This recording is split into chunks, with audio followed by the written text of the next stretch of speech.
Добро вечер во емисијата 360 степени на Алсат. Еве ја најавата за содржините во вечерашното издание. Компјутерот на независното судство по случаен избор сите предмети за најпристрасните телевизии ги дели кај исти судики. Електронски систем на распределба на предметите е буквално невозможно за една иста телевизија сите предмети да бидат насочени кон еден ист судија. А судиките редовно пресекуваат во прилог на тие телевизии. Врховен го урниса судскиот систем со укинувањето на притворот за Сеат Кочан, вели авторката на Законот за кривична постапка. Треба поголема одговорност за судиите од Врховниот суд. Не само разрешување поради неисточно и несовесно работење, бидејќи овдека имаме, би рекла ја, навлегување во битие на кривично дело злоупотреба на службена положба и овластување. Владата на Република Македонија предлага по итна постапка да се донесе одлука за подигање на мемориални спомени на Тодор Проески во Крушево. Предлогот ви е доставен. Констатирам дека предлогот на владата е усвоен.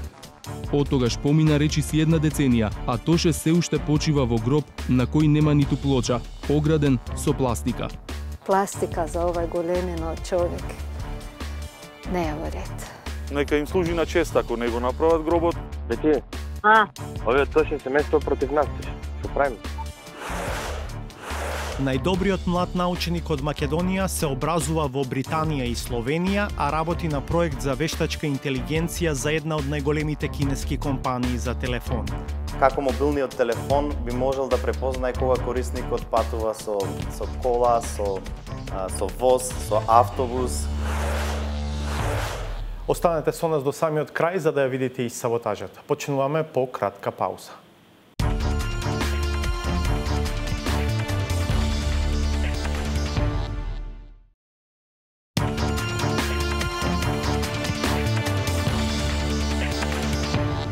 Гледате 360 степени. По секои избори, па и по декемвриските, најважни се резултатот и постизборните комбинаторики за власт. Ретко кој сака да го анализира предизборието и искуството од него. Се до следното, кога во цајтнот ќе се носат нови брзоплети и половични решенија. Пред овие избори многу време и енергија беа потрошени за договарање механизми со кои медиумите ќе се стават во рамка која ќе обезбеди балансирано известување и еднаков пристап до рекламниот простор и за власта и за опозицијата. Адхок телото преку Агенцијата за медиумски услуги отвори 67 постапки за прекршување на изборниот законник, од кои повеќе од 1/3 се за само 2 телевизии. Но популарниот АКМИС, автоматизиран информационен систем за управување со судските предмети, сите пријави за двете телевизии по случаен избор ги доделувал кај исти две судики, а тие речиси сите случаи ги решиле во прилог на тие телевизии. За оваа нова индиција за спрега партија медиум и судство и за искуствата со адхок телото, Александар Димитриевски. Рокот за пријавување на повикот за 5-тиот член на адхок телото за следење на медиумското известување 100 дена пред избори заврши вчера. Се уште траат преговорите за избор на 5-тиот член со кој треба да се комплетира привремената комисија за мониторинг на медиумите. Минатиот август не беше жежок само поради температурите. Вриеше политичката атмосфера поради преговорите за предвремените избори, а со тоа и за начинот како да се регулираат медиумите, за да известуваат непристрасно до денот на гласањето. На крај падна договор и обврската ја презеде адхок тело. По првите прекршошни пријави за неизбалансирано известување, иако неволно, се чинеше дека нивната работа дава ефекти. Добро, да почнеме со прилогот број 1. Добро, ова е прилог број 2. Добро, следниот прилог. И среќата дојде на крај во прилогот број 15. За работата на медиумите до 11 декември, адхок телото покрена вкупно 67 прекршошни пријави, од кои 50 беа против најголемите, националните терестријални, кабелски и сателитски ТВ куќи. Во речиси половина од случаите, отстапувањата биле регистрирани кај 2 ТВ куќи, телевизијата Нова и Сител. Од вкупно 50 утврдени прекршувања во програмата на националните медиуми, 48 завршиле како пријави пред првостепениот суд. Осудителна пресуда има само во 14 случаи. Сите, за кои агенцијата како првична мерка предвидена во законот, побарала опомена. Во дури 21 случај, Пријавите биле отфрлени од судот. Случајно или не, 7 од нив биле против Сител, а 14 против телевизијата Нова. 5 месеци по изборите судот не донел никаква одлука за 13 прекршочни пријави против медиуми, иако според изборниот законник морал да носи одлука најдоцна за 2 дена од моментот кога ќе му стигне пријавата од Агенцијата за медиуми. Како е можен ваков епилог? Во име на адхок телото пријавите до суд ги поднесуваше Агенцијата за аудио и аудиовизуелни услуги. Чувството е дека судот овој пат не ги ценеше фактите, односно прекршувањата кои што ги сторија медиумите, туку бараше начин во тоа да докаже дека процедурата не е спроведена согласно закон. Објаснувањето на агенцијата е дека изборниот законник вели дека агенцијата мора да поднесе прекршочна пријава 48 часа откако ќе го утврди прекршокот. Има два вида пријави: за опомена ако грешката е сторена прв пат и за глоба ако грешката е повторена. Во двата случаи судот мора да донесе одлука во рок од 48 часа од поднесувањето на прекршочната пријава. Но при една пријава за глоба за одложените јунски избори, судот ја поучил агенцијата дека не смее да тужи за парична казна ако претходно не се обиде да се порамни со медиумот кој сгрешил. Таа законска одредба инаку е избришана уште во 2015 година од изборниот законник. Агенцијата го послушала судот, па за сите парични казни прво се обидала да се порамни со телевизиите. Процесот трае најмалку 2 недели, а телевизиите со најмногу прекршоци на крај одбиле да се порамнат. Кога агенцијата потоа им поднела пријави, од судот ја одговориле на агенцијата дека е истекол рокот од 48 часа за поднесување пријава, не сметајќи го времето потребно за постапката за поравнување која токму судот барал од агенцијата да ја спроведе. Однесувањето на судот остава впечаток дека однесувањето на судот било селективно и по уште еден друг факт дека постапките кај овие медиуми се насочуваат само кон исти суди. При електронски систем на распределба на предметите е буквално невозможно за една иста телевизија сите предмети да бидат насочени кон еден ист судија, и тоа остава исто така чувство дека судот не ја изврши задачата на висина на која што треба да ја изврши задачата. И на овој начин не нанесуваат штета на агенцијата или не нанесуваат штета на судот, на овој начин се нанесува штета воопшто на државата на Република Македонија, бидејќи се покажува дека законот за едни субјекти важи, а за други не важи. Кои се судиите кои ги отфрлиле пријавите на агенцијата за Сител и Нова, пишува во пресудите. Едната е Моника Бахчовановска, сопруга на Владимир Бахчовановски, висок функционер на ВМРО ДПМН, актуелен директор на Државната лотарија на Македонија. Компјутерот кај неа ги доделил сите предмети од Сител. Другата е Фанка Јанчулева Михајловска. Кај неа се паднале сите пријави против телевизијата Нова. 360 степени уште во средата испрати редица прашања до Основниот суд во Скопје, кој постапуваше или требаше да постапува по најмногу предмети. Одговор не добивме. Ни беа доставени само дел од пресудите кои ги побаравме, а кои претходно беа објавени. Заедно со кусо објаснување дека на судските одлуки има право на жалба. Случајно или не, во делот пресудите кои 360 степени ги доби од повеќе извори, адвокат на Сител и Нова е Никола Додевски. Тој е бранителот на Сеат Кочан и сите функционери на ВМРО ДПМН осомничени од страна на СЈО. Но, какво и да е толкувањето за отфрлените пријави, процесот веќе требаше да има завршница пред повисоките судови.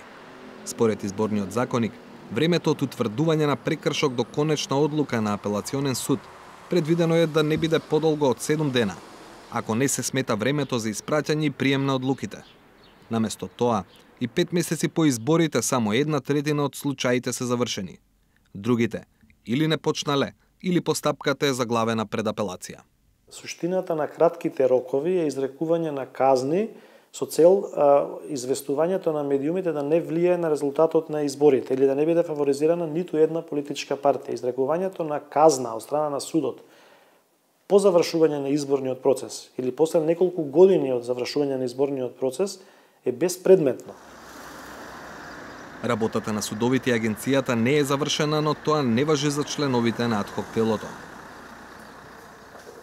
Човекот кој го водеше, Љулзи Мазири, одамна е вратен во стариот ритам во неговиот град Гостивар.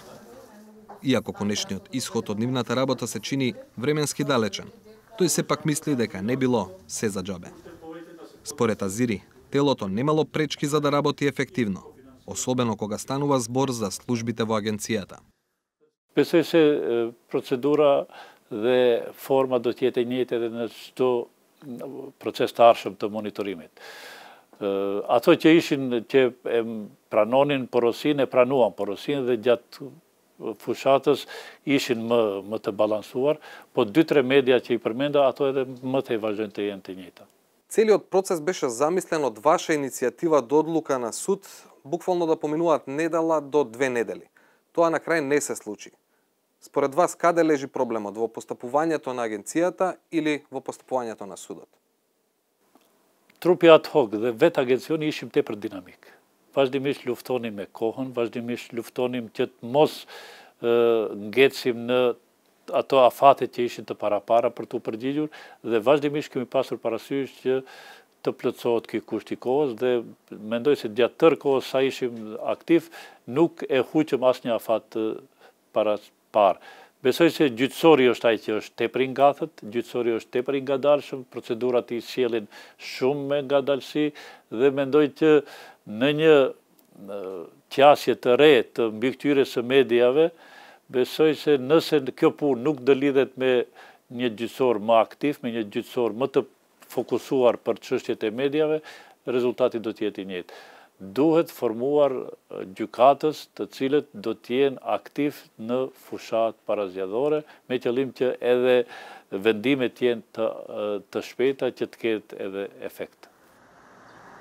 Иако критиките на инволвираните одат на сметка на одредени судии, агенцијата веќе повикува на реформи кои ефикасно ќе го уредат медиумското известување пред избори. Загрижувачки е што на толку преговори и договори последниот изборен циклус е рекорден по бројот на прекршувања. Иако тоа е пред се поради поведението на 2-3 медиуми. Решението според Зоран Трајчевски е во строги, но И правични казни. И соодветно распределени според видот на медиуми, неговото влијание на јавноста, најголемо е на националните телевизии, отфрлање на првиот прекршок да биде опомена, бидејќи на тој начин апсолутно се стимулира прекршувањето на законот и како што кажав, распределба правилна на време, праведна на прво намалување на времето на плата на политичко рекламирање и потоа таа распределба внатре во тие 12 минути да биде праведна и еднаква за сите учесници во изборите. Со вакво темпо и пристап постанува надежда дека конечниот епилог од работата на телото, кое требаше да гарантира медиумска непристрасност на изборите во декември 2016-та, ќе се знае, барем пред одржувањето на некои други избори. Иако локалните веќе тропаат на врата. Судството преку случајот на Сеат Кочан е наша тема и во продолжението на емисијата по уште една кратка пауза. Врховен го урниса судскиот систем со укинувањето на притворот за Сеат Кочан, вели авторката на законот за кривична постапка. Треба поголема одговорност за стотините од Врховниот суд, не само разрешување поради неисточно и несовесно работење, бидејќи овдека имаме, би рекла ја, навлегување во битие на кривично дело злоупотреба на службена положба и овластување. Владата на Република Македонија предлага по итна постапка да се донесе одлука за подигање на мемориални спомени на Тодор Проески во Крушево. Предлогот ви е доставен. Констатирам дека предлогот на владата е усвоен. Од тогаш помина речиси една деценија, а Тоше се уште почива во гроб на кој нема ниту плоча, ограден со пластика. Пластика за овај големино човек не е во ред. Нека им служи на чест ако не го направат гробот. Бе ти, Овие точно семејство против нас, што правиме? Најдобриот млад научник од Македонија се образува во Британија и Словенија, а работи на проект за вештачка интелигенција за една од најголемите кинески компании за телефони. Како мобилниот телефон би можел да препознае кога корисникот патува со кола, со воз, со автобус.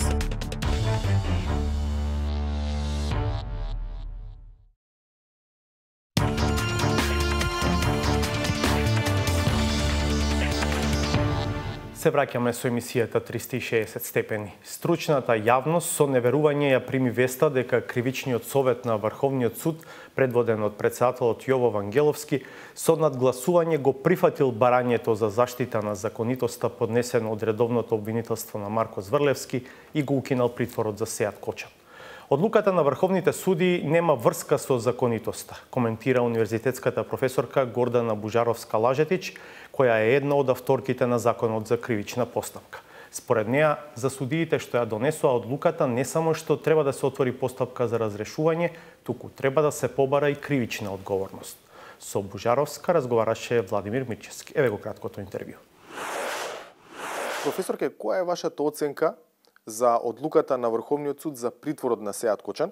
Председателот на судот Јово Вангеловски тврди дека има две причини за одлуката за прифаќање на барањето за заштита на законитоста, кое што пак дојде од обвинителството со кое што раководи Марко Зврлевски. Првата дека СЕО не поднело доказ за сторено кривично дело и второто дека Кривичниот совет што му одреди притвор на Сеат Кочан сгрешил кога рекол дека правото на жалба не го одлага извршувањето на одлуката. Морам да кажам дека не е неочекувана ваквата одлука на Врховниот суд после сите случувања што и предходеа. Меѓутоа, со ваквата одлука се урниса правниот систем во Република Македонија. Еклатантно се повреди Законот за кривична постапка. Јавното обвинителство, редовното јавно обвинителство, е ненадлежно да поднесува барање за заштита на законитост за предмети кои што ги оформило и ги води специјалното јавно обвинителство. Специјалното јавно обвинителство е формирано со закон што го донесе собранието. И ние не можеме да се оглушиме од тоа дека ние во моментот во државата имаме две обвинителства на исто ниво. Редовното јавно обвинителство за предметите што тие ги водат и специјалното за предметите што тие ги водат. Од тука не е надлежно редовното јавно обвинителство да поднесува барање за заштита на законитост за предмети кои што ги формирало и ги води специјалното јавно обвинителство. Друг беше случајот ако е тоа преземен предмет, па за оној период додека редовното јавно обвинителство преземало действија да поднесе барање за заштита на законитоста. Така што Врховниот суд си дозволи себе си, иако со надгласување, да постапува по барање за заштита на законитост, кое што требаше да се отфрли како недозволено, поднесено од неовластен тужител. И тоа е еклатантно непочитување на Законот за кривична постапка. И сметам дека тоа е најважниот аспект за кој што треба да се дискутира, просто да не навлегуваме во она што е содржано во решението на Врховниот суд. Така што таа грижа за законитост е нешто што е вака баш еуфемистички фино звучи, меѓутоа нема линк ниту со законот, ниту со законитоста.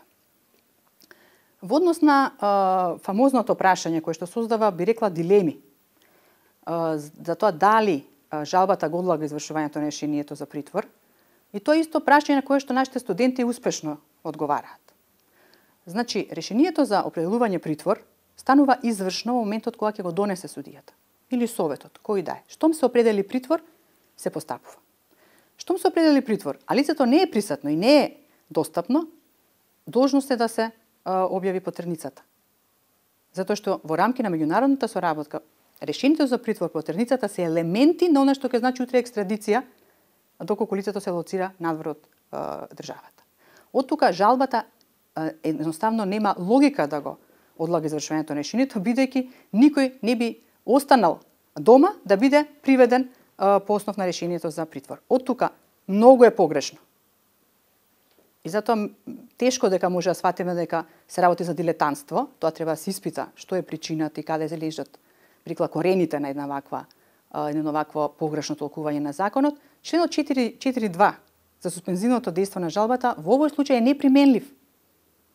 Затоа што е многу јасна одредбата што се однесува на определување притвор. Секогаш кога притворот се определува, се доставува решението и одбраната има право на жалба. Од тука никаква дилема нема дека во конкретниот случај првостепениот суд, односно во случајов кривичниот совет, сосема правилно постапил. Се работи за повеќе докази, се работи за сложено кривично дело, се работи за неколку милиони евра, така што тоа е оцена на кривичниот совет. Сега, аргументот дека судијата на претходна постапка сметал дека нема основано сомневање, па кривичниот совет оценил дека има, па тројца се поумни од еден. Тоа му е, не треба да сте доктор на науки за да го излогицирате на тој начин. Кај секој разумен човек нема дилема дека решението беше многу основано, бидејќи човекот беше во бегство. Значи, која порака ја прати сега Врховниот суд, пуштајки се во одлучување по барање заштита на законитост, кое што е недозволено?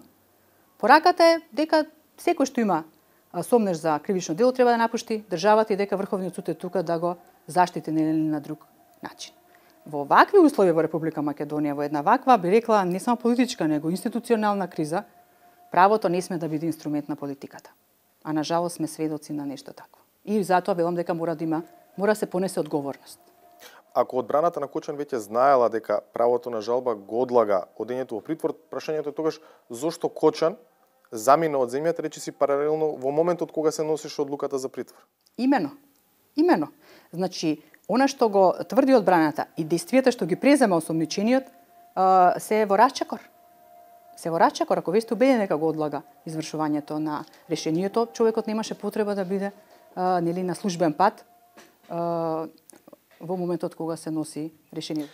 Познавачи на судските состојби потсетуваат на примерот со укинувањето на притворот на Бајруш Седију пред неколку години, потек за кој беше разрешен тогашниот претседател на Скопска апелација Јордан Митриновски.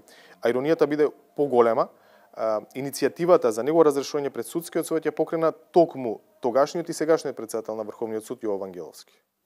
Ние, на жалост, тој случај го загубивме во Страсбург. Тој е школски пример како не треба да се постапува она што значи one man show од самиот почеток ба до самиот од иницирање накрај до гласање, и тука нормално дека Европскиот суд најде дека таквото постапување не го поминува тестот на она што значи непристрасност. Ниту субјективниот, ниту објективниот тест на непристрасност. Од тука сметам дека во овој случај треба поголема одговорност за судиите од Врховниот суд. Не само разрешување поради неистручно и несовесно работење, бидејќи овдека имаме, би рекла ја, навлегување во битие на кривично дело злоупотреба на службена положба и овластување, бидејќи се работи, велам, за нешто за што Јордан Митриновски бил надлежен, па постапил вака или онака. Едноставно сносеше санкции поради определен став во предметот. Овдека имаме постапување по нешто што значи недозволен предлог за заштита на законитост, и сметам дека ќе треба да се размислува о правец на злоупотреба на службена положба и овластување. Благодарам. Во меѓувреме, Кривичниот совет на Основниот суд Скопје 1, пред кој се врати предметот за притворот на Кочан, денеска експресно одлучил да го укине решението на судијата на претходна постапка, со кое не му беше одреден притвор на Сеат Кочан, поради, како што се наведува, суштествена повреда на членот 415 став 1 точка 11 од Законот за кривична постапка. Во таа одредба пишува дека суштествена повреда на кривичната постапка постои ако, цитирам, пресудата е нејасна и противречна самата на себе. Нејасно е дали Кривичниот совет притоа мисли на оценката на судијата на претходна постапка дека постоеле основи за бегство на Кочан, но дека тие биле мали.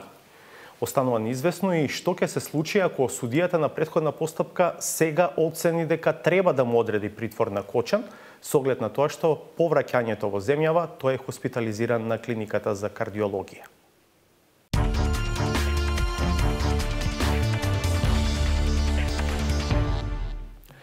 Продолжуваме со емисијата. И 10 години по трагичната смрт, Тоше Проески не доби достоинствено почивалиште. Со одлука на Собранието во 2008 година, државата презеде обврска да изгради меморијален центар кај гробното место во Крушево. Но до ден денес ништо од тоа не е направено. Зошто? Истражуваше нашиот Зоран Јовановски.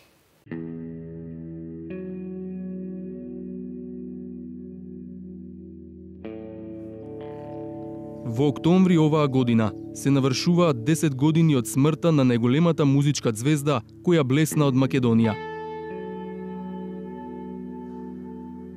Тоше Проески.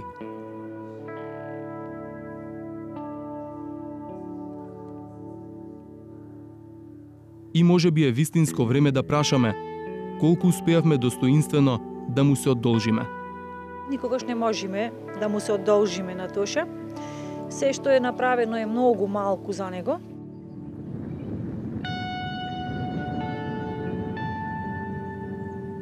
Нецела година по неговото загинување, државата најави изградба на меморијален споменик на неговото вечно почивалиште. Владата на Република Македонија предлага по итна постапка да се донесе одлука за подигање на меморијален споменик на Тодор Проески во Крушево. Предлогот ви е доставен. Констатирам дека предлогот на владата е усвоен. Од тогаш помина речиси една деценија, а Тоше се уште почива во гроб на кој нема ниту плоча. Со бекатонски коцки што пропаѓаат, ограден со пластика. Пластика за овај големино човек не е во ред. Нека им служи на чест ако не го направат гробот. Тоше Проевски не го заслужуваше ова што се случува денеска. Молкот од институциите и од фондацијата Тоше Проески го остави неодговорено прашањето. Зошто никој не му изгради достоинствен споменик на човекот со ангелски глас и широко срце?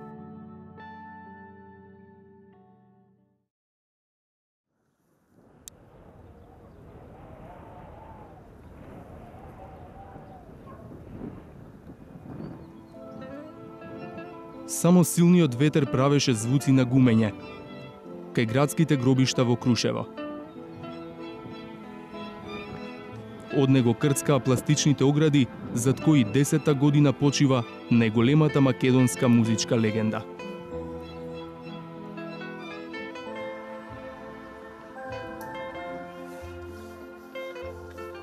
Оваа импровизирана гробница е направена за ветрот да не ги разнесе предметите што неговите почитувачи со љубов ги оставаат на гробот.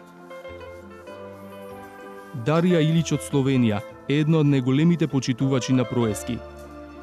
Веќе одамна научила како се влегува во ова, како што го нарекува, царство на љубов, тага и сеќавања. Секоја година по 2 месеца престојува во Крушево, секојдневно бдејќи на гробот. Така вели, душата ја е помирна. Јас искрено да ви кажам, прво требало ово да се среди. Требаше да се среди гробно место, после спомен куќа. А не да стои вака сега. Се надевам за 10 година да кога ќе дојдем пак, да ќе ми олесни во душа, да ќе види место гробно достоинствено како заслужува Тоше. И да биде и бар та рана на родителите и сестра му и цела роднина одстранета. Тоа е рана. Тоа е болка голема за нив. Каков што беше Тоше, Дарија смета дека такво треба да биде и неговото почивалиште. И убаво, и скромно. Да има доволно простор за посетителите да се помолат, зашто доаѓаат и по неколку стотини одеднаш. Дарија секогаш останува, додека не си замине и последниот. Па како се гледа, е сполно со љубов, одржавано супер, ама пропаѓа се. Работи се, кршат се, избледуваат слики, тоа е на отворено се. Не може вака да биде. Убаво е, ако се гледа со та страна, колку љубов носи секој, што дојде со подарок, ама не е во ред. Би сакала да... И сите би сакали, сите сме загрижени за ова работа. На гробот дојде и Пецер Јановски. Заедно со Тоше несебично го помагале локалниот одбојкарски клуб. Пеце беше премногу револтиран од тажната слика што тука ја гледа. Не дозволи да го снимаме додека пали свеќа и бдее над гробот на својот најдобар другар. Направивме само кусо интервју, со многу задршки, за да не каже работи за кои, како што рече, не би требало да зборува. Ако мислите дека државата направила многу или малку, народот треба да каже, да се изразам политички малку. Нели, жално е ова што го гледаме, според моје мислење. Може да се направи многу повеќе. Тоа што заслужуваше многу повеќе од ова, но сепак ете, приликите се такви, дури не се ни зборува за тоа што се направило или што не се направило, што е според мене жално. Зошто многу луѓе кои што сакавме да ги контактираме не сака да зборуваат на оваа тема? Тоа не е прашање за мене, значи не можам да ви одговорам. Ви одговорив позади камерите, морате ме разберите. Досега имало повеќе иницијативи од различни организации да се соберат средства за да се изгради достојно почивалиште. Тоа е лесно да се направи, многу лесно е да се направи, но стојат други позадини таму. Полесно е да се каже отколку да се направи, како да ви кажам. Така.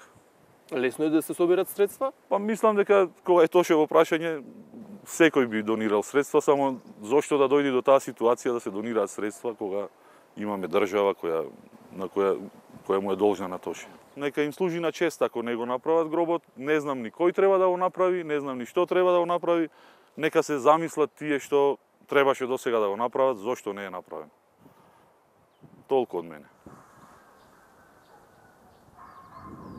Во потрагата по одговори, најдовме документи кои покажуваат каде требало да биде изграден целиот комплекс и како требало да изгледа.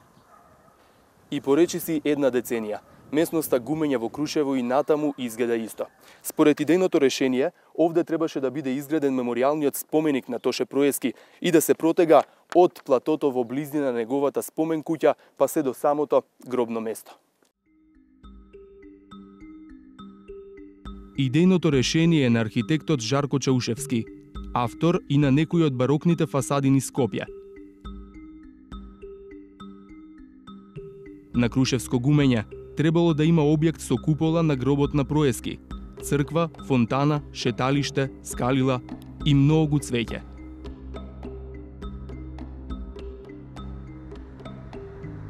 Во 2008 година, Собранието по итна постапка го усвои предлогот на владата за изградба на меморијалниот споменик.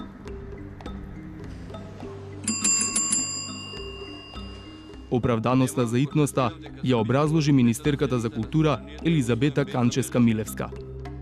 Со подигање на меморијалниот споменик на Тодор Проески во Крушево, Република Македонија на достоинствен начин ќе го одбележи споменот и ќе одаде почит и признание на ликот и делото, а особено на хуманата мисија на Тодор Проевски. Собранието формираше и одбор за подигање на споменикот. 360 степени ги контактираше повеќето од неговите членови. Некои за прв пат од нас слушнаа дека се во овој одбор. Други пак сметаа дека поради нивните блиски односи со семејството Проески и поради актуелниот политички момент, не треба јавно да зборуваат за вечното почивалиште на Тоше. А само сакавме да ни кажат каде запна реализацијата на овој проект и што се случуваше во периодот до 2012 година, докога споменикот требаше да биде изграден. Истото прашање го упативме и до Министерството за култура и до Собранието. Но и оттаму само молк. Во молк е и фондацијата Тоше Проески, во која е неговиот зет Славен Ристески. Иако пред нас е значајна годишнина, Ристески во телефонскиот разговор го интересираше само зошто 360 степени токму сега ја отвора оваа тема. За гробот на Тоше молча уште многумина во неговиот град. Откако неколку пати се договаравме, кога пристигнавме во Крушево, на нашите повици не одговараше ниту градоначалникот Ѓорѓи Дамчески.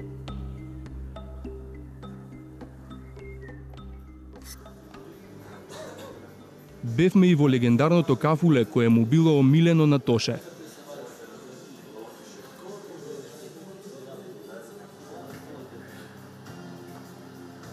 На таванот се уште стои дупката што ја направил со рака при една веселба. Но и овде немаше кој да зборува за Тоше и да раскаже за познатата случка.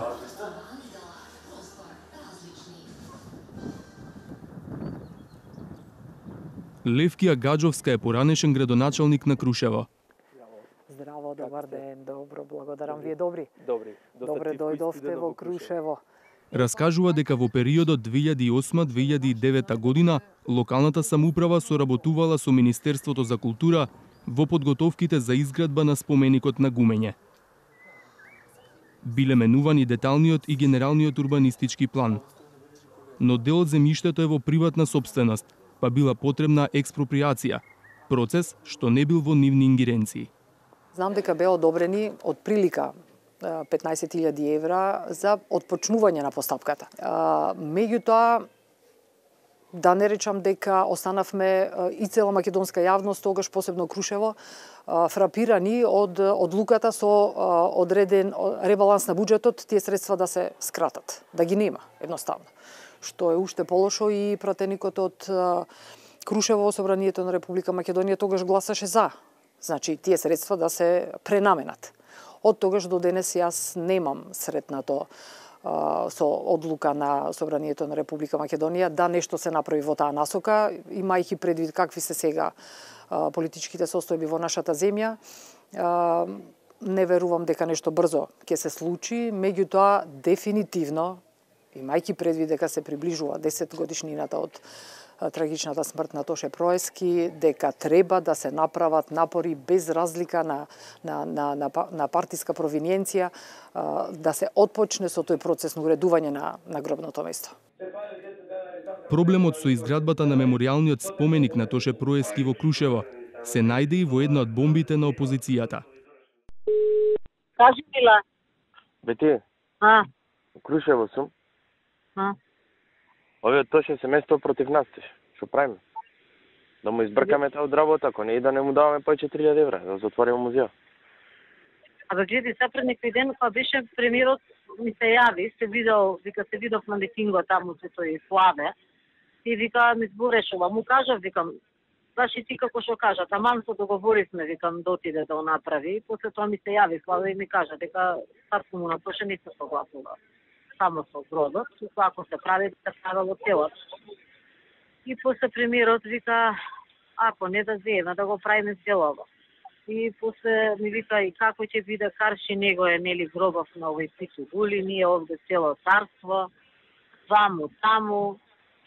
И после вика, и уште еднаш да подразмислиме и така остана работа. Не бе, Бети, не може толку работи се направени за Крушево? Да. Тие се големо семејство плюс тамо одбојкарски тим, плюс фондацијата, плюс ова, а тие против нас. По оваа објава, за прв пат по смртта на неговиот син, јавно реагираше таткото Никола Проески. До целата македонска јавност, до сите македонци, албанци, власи, срби, бошњаци, роми и сите останати. Јас, Никола Проески, ви се јавувам и ве замолувам, ако сме криви, нека излезе правдината на Мегдан и ве замолувам да ми оставите фамилијата Рајат, поготово син ми Тодор. Факт е дека поделеноста по партиска основа во градот направи таа тема да биде многу осетлива. Башка на сето тоа што и семејството, родителите негови нормално дека не сакаат во никаков контекст, посебно не политички, да биде спомнат Тоше, тој не го заслужуваше тоа. И токму заради тоа мислам дека никој не сака да зборува на оваа тема. Мери Гаджовска Стојановска е член на фан клубот на Тоше Проески. Кога веќе надлежните не превземаат ништо, вели дека фановите треба да се мобилизираат и да извршат поголем притисок. Не дозволуваат нити фамилијата, нити некој друг, освен владата, да го уредува гробното место. Така да мислам дека следен чекор би било собирање на фановите и кој ќе се формира владата, да се направи притисок до владата за да се крајно време на таква личност да се возврати, да се направи гробното место како што доликува на една ангелска безгрешна душа. Тоше особено ги сакаше децата. Тие во големи групи и натаму секојдневно го посетуваат неговото вечно почивалиште. Во домот на Проески поминале илјадници луѓе. Со години во дворот е кучето Бас, како да чека некого.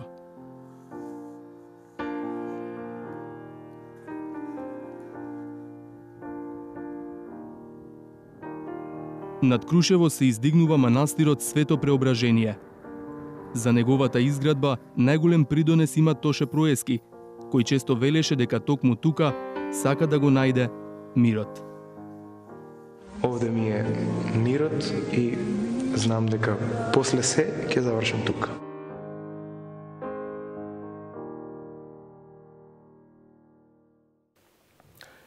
Најдобриот млад научник на Македонија за 2016 година, Христијан Ѓорески, својата кариера ја гради во Словенија и во Велика Британија. Границите на земјава се претесни за научната област во која се развива – вештачката интелигенција. Овој скромен 30-годишен прилепчанец сепак не сака да ги изгуби сите врски со татковината. Неговиот портрет го има Никола Здравковиќ.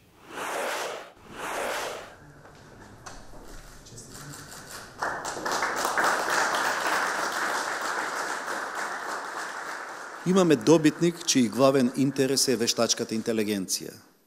Особено сум импресиониран што интересот кон оваа област го води нашиот најдобар млад научник во изнаоѓање решенија кои би се користеле во здравството и во спортот.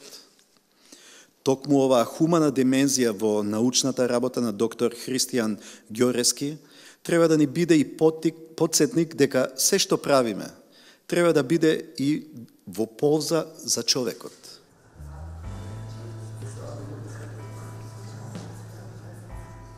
Тоа беше јавен конкурс на кој што се аплицира. Нормално е кога аплицираш да имаш некои очекувања. Меѓутоа бев пријатно изненаден кога ми соопштија дека јас сум токму добитникот на таа награда.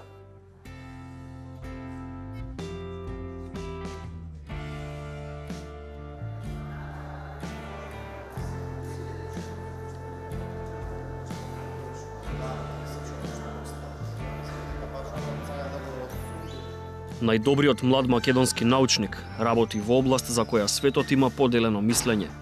Вештачката интелигенција, како што кажав, многу често се дожива како нешто негативно, дека во одреден момент роботите би можеле да превземат многу работи, би можеле да станат свесни на некој начин, ако смеам да кажам, и би работеле едноставно против човештвото, односно против креаторот на роботите. Меѓутоа, јас не сум поборник на таа теорија, јас сум повеќе ја доживам вештачката интелигенција како алатка со која што ние би се користеле секојдневно со цел да би си го олеснале секојдневието и секојдневните активности. За вештачката интелигенција во Македонија малку се знае, а уште помал е интересот за неа, па Христијан за својот научен подем барал алтернативен пат. Во Словенија, институтот Јожеф Стефан по-конкретно, имаат одредени научни проекти и имаат потреба од млади истражувачи. Се пријавив на тој мејл, значи се случи преку имејл комуникација. Ме избраа за праксата, бев 2 месеци на пракса, видов дека е доста интересно, дека можам многу да напредувам во тој круг на тој институт. Условите беа одлични, тимот со кој што работев, мојот ментор, професор доктор Матијаш Гамс и мојот коментор, доктор Митја Луштрек, беа одлични, кои што ми дадоа одлични насоки како да го водам моето истражување. Проектите на кои што работев, повеќето беа меѓународни проекти. Мојот брат е исто така проложи по моите стапки, моментално е на докторски студии во Словенија. После Словенија следниот чекор беше Англија. Моментално си во Англија, веќе си 5 месеци таму. Во Англија сум моментално во Брајтон веќе 5 месеци. На универзитетот во Сасекс, вработен сум како постдокторски истражувач. And you're using actually some sliding window, in this case 10 seconds, where you try to find for these 10 seconds what is the activity of the user. For example, the user might be sitting or standing or lying and similar different activities. Долго време размислував каде би продолжил, што би продолжил и Англија ми беше интересна опција, бидејќи Англија е доста напред во научните води, доста се ценат истражувачите и научниците од Англија. Потенцијалот на Христијан брзо бил препознаен во земјата на Хокинг и Фарадеј. На неговиот ум и идеи веќе се потпираат познати светски компании.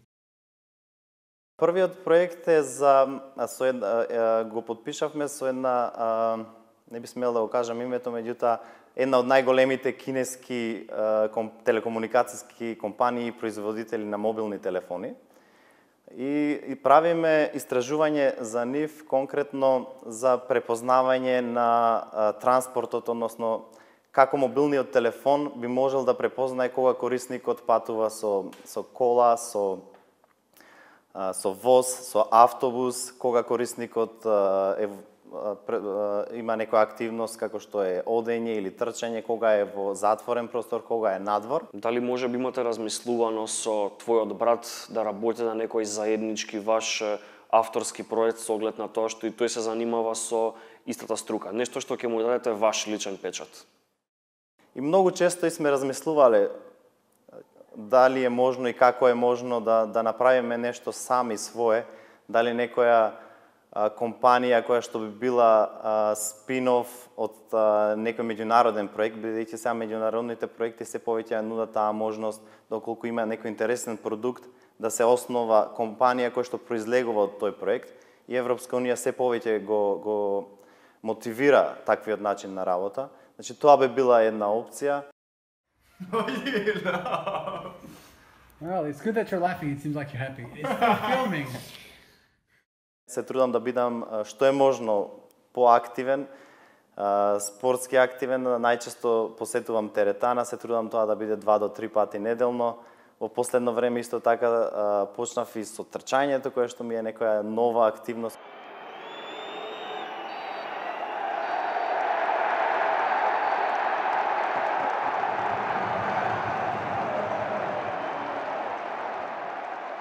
Многу сум среќен што Брайтон конечно успеа и ја имам таа среќа веројатно и чест да од следната година ќе играат во Премиер лига, односно во првата англиска лига. Така да се уште не сум бил на нивни надпревар, меѓутоа дефинитивно ќе одам кога ќе играат во Премиер лига, односно следната сезона. Балансирајќи помеѓу времето за науката и времето за себе, Христијан вели дека често му недостига родниот прилеп. Но свесен е дека за она што го работи, границите се многу подалеку од Македонија, Словенија, па и Англија. Науката затоа е многу интересна, бидејќи ги отвара вратите, односно едноставно истражувачот или научникот го има светот на дланка. Значи не е битно каде си, можеш да бидеш многу добар научник и како што сами рековте, можам да бидам секаде на светот, зошто не би бил дома. Тоа е едно мислење кое што превладува кај мене во последно време.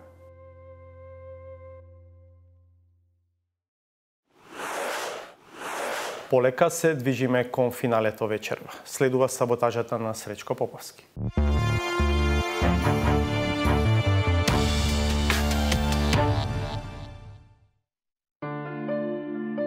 Политичките предатори кои со партиска доминација ги затворија сите пори на општествената кожа и ја направија резистентна на секоја нормална демократска процедура. Наспроти парламентарниот легалитет за кој се залагаат на пониско ниво, ако им помине, за собствените излети се обидуваат да креираат одговорност кај оние на кои им одземено правото на подпис за нивната незавршена работа за која сега ќе треба да се доплатат уште 6 милиони евра. Што е целта да се закучи Суперкупот? Па најверојатно тоа е целта. Јас не гледам. Да нема две тениски игралишта. Што добивам со тоа? Јас повикав да се надмине себе си во ситуацији тие тесно партиски што ги имаат интереси, затоа што сепак купот е најголемото збеднување што ќе се случи во 2017 година во Македонија. 1200 овци газдави. И стигаме тука 2-3 дена е. Најголемото збиднување во Македонија годинава веќе се случи, но ситните политички профитери, ама за крупни интереси натаму се борат да ќарат поем повеќе, за да стекнат предност во неизвестната кандидатура.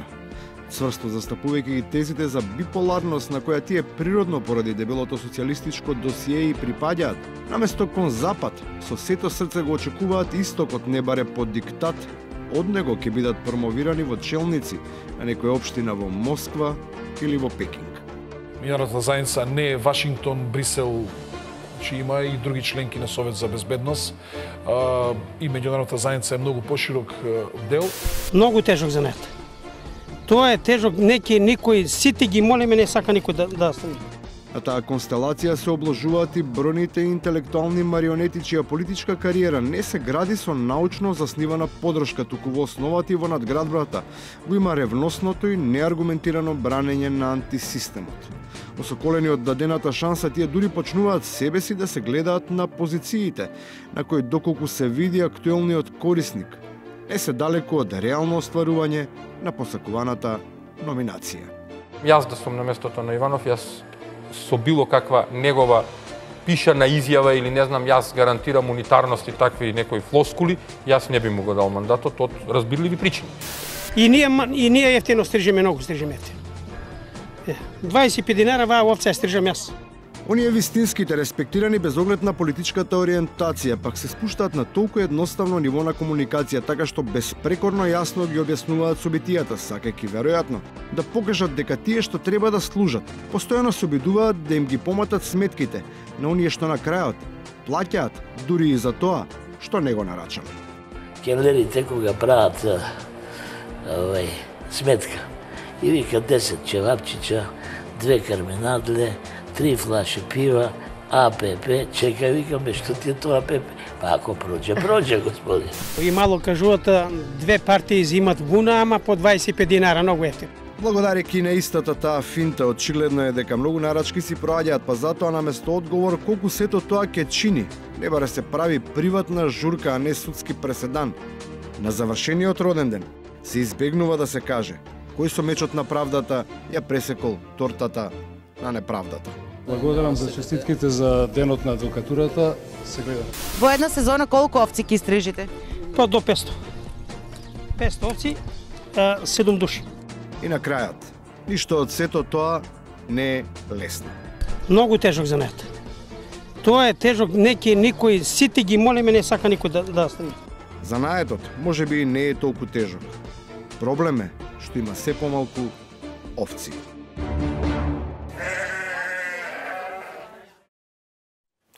Ние овде завршуваме, ќе продолжат колегите од спортската редакција со емисијата Про Спортс. Останете на Алсат, ќе се видиме повторно в петок од 22:30.